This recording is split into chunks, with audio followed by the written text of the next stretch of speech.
Au nom du Père et du Fils et du Saint-Esprit. Amen. Mon Seigneur et mon Dieu, je crois fermement que tu es ici, que tu me vois, que tu m'entends. Je t'adore avec profonde révérence. Je te demande le pardon de mes péchés et la grâce de faire avec profit ce moment de prière. Ma Mère Immaculée, Saint Joseph, mon Père et Seigneur, mon ange gardien, intercédez pour moi.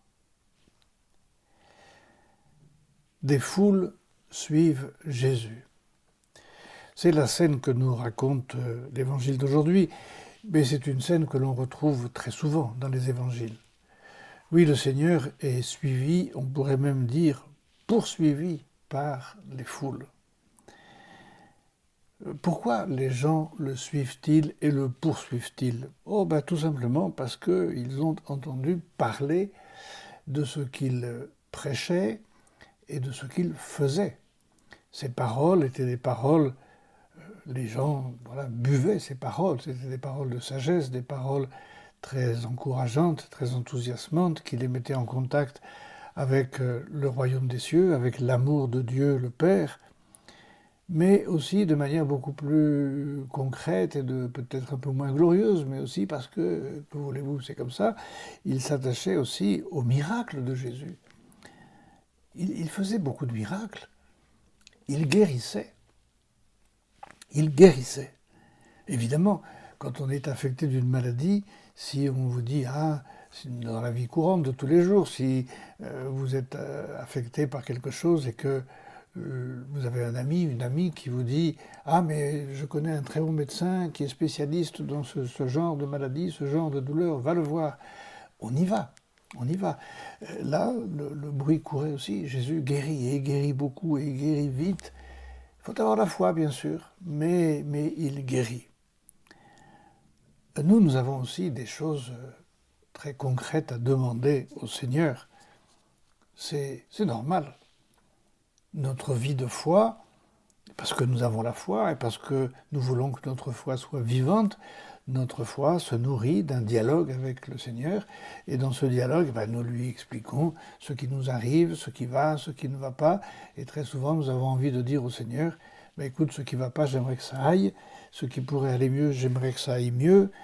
Voilà, nous avons tous des faveurs à demander, plus ou moins importantes, mais peu importe. Nous avons tous des solutions que nous cherchons, que nous ne trouvons pas toujours. Et c'est bien d'avoir aussi la vie de Jésus. Il y a sans aucun doute des changements de situation que nous aimerions voir se produire. Ce que nous avons moins souvent, c'est dommage. Mais il faut bien reconnaître que nous sommes un peu égoïstes parfois. Ce que nous avons moins souvent à demander, ce sont des faveurs spirituelles. Je ne sais pas, j'aimerais être plus humble. J'aimerais être plus détaché des biens matériels. Oui, peut-être nous le demandons, mais c'est vrai que ça ne vient pas spontanément à notre esprit. J'aimerais, Seigneur, être plus loyal. J'aimerais mieux prier. J'aimerais bien, Seigneur, faire preuve d'un peu plus d'esprit de sacrifice, d'abnégation. Ce sont des bonnes choses. On n'y pense pas toujours. On n'y pense pas toujours. Nous sommes, au fond, très matérialistes, même avec Dieu.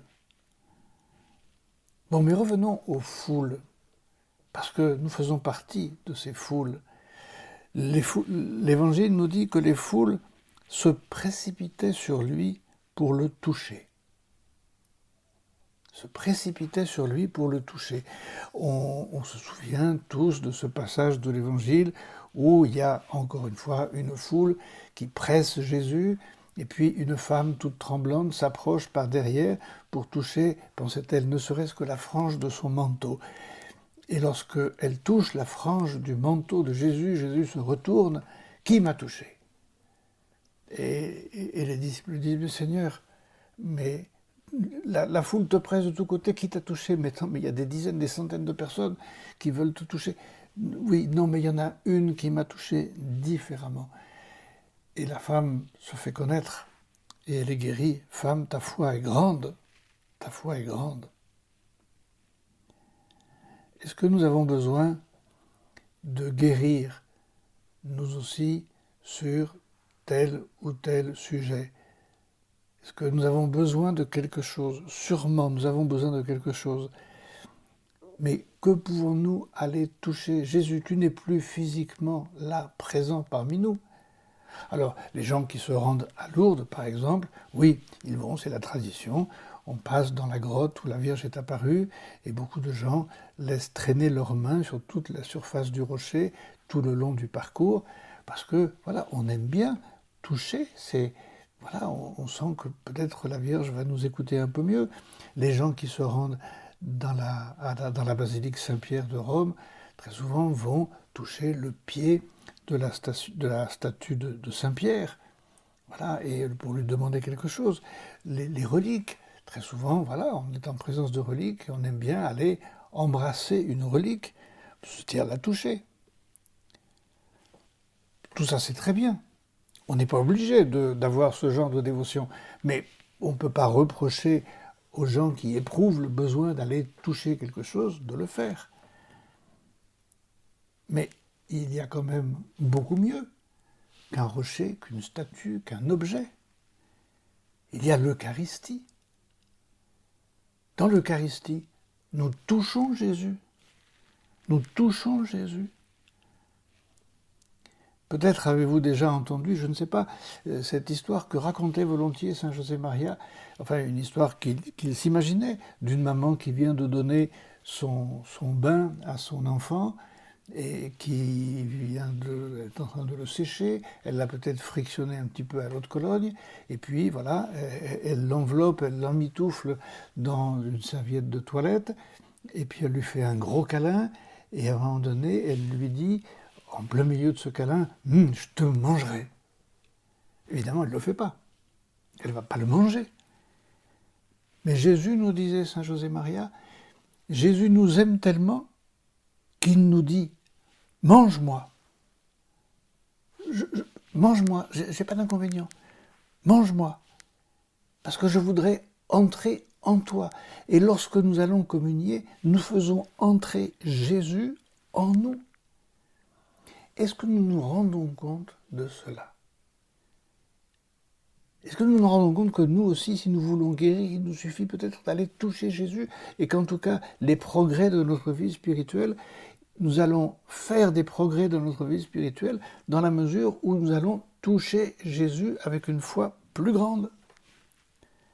Alors, je vous suggère, j'ai envie de vous suggérer 3 petits points de progression. À vous de voir, évidemment. Mais, pardon, déjà pendant la procession de communion, on part de sa place pour aller près du prêtre qui distribue la communion. Est-ce qu'on est concentré? Souvent, on voit des gens qui avancent dans la procession de communion en regardant à droite à gauche, en profitant pour saluer quelqu'un qu'ils n'avaient pas vu, ou peut-être en protestant un peu, parce qu'il y a quelqu'un qui s'est mis juste devant. Ce temps de procession, je vais à la rencontre de Jésus. Seigneur, je viens vers toi. Tu m'as vu, je te vois, je vais te recevoir. Et on peut éprouver cette impatience que l'on éprouve quand on voit quelqu'un arriver sur le quai d'une gare qui est encore loin, mais ça y est, on l'a vu, on l'a repéré, et le cœur se met à battre plus fort. Est-ce que nous soignons ce temps de la procession? Il est important. Est-ce que, quand le prêtre me dit le corps du Christ, est-ce que je réponds, comme le prévoit la liturgie, Amen, avec un Amen clair et sonore? Et non pas merci, comme parfois on l'entend. Non. Amen. Je sais que tu es là, Seigneur, le corps du Christ. Oui, je reçois ton corps. Ton corps va entrer dans le mien. Ton corps, la grâce que tu me donnes, va entrer en moi. Et puis, 3e petite résolution, le temps d'action de grâce après la communion. Lorsque nous retournons à notre place, et même lorsque la messe est terminée, est-ce qu'on ne pourrait pas rester, je ne sais pas, quelques minutes pour remercier Jésus de nous avoir donné l'occasion de le toucher pour guérir? Sainte Marie, donne-moi cette confiance dans le contact physique avec ton Fils dans la communion.